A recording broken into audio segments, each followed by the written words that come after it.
नमस्कार मित्रांनो, मी सर्पमित्र सागर काटकर. आज आपण रसेल वायपर रेस्क्यू करायला आलो आहोत. बघा कुठल्या पद्धतीने ही रसेल वायपर रेस्क्यू केली जाते.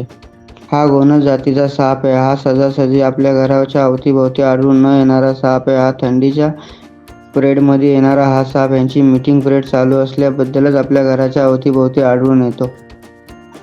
चला आता आपण हिला बॅगिंग करू. आज बॅग घरी राहिली. इमर्जन्सी कॉल होता. अर्जंटमध्ये निघलो होतो. त्याबद्दल बॅग काय घेता आली नाही.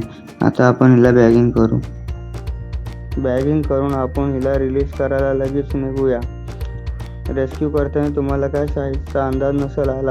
रिलीजमध्ये आपण साईजचा अंदाज घेऊया आणि घोणस कशी ओळखली जाते हे तुम्हाला कळवण्यात येईल.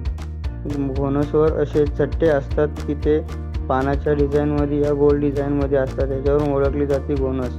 काही लोक अजगर समजून या सापाला पकडतात. अतिविषारी हा घोणस जातीचा साप आहे.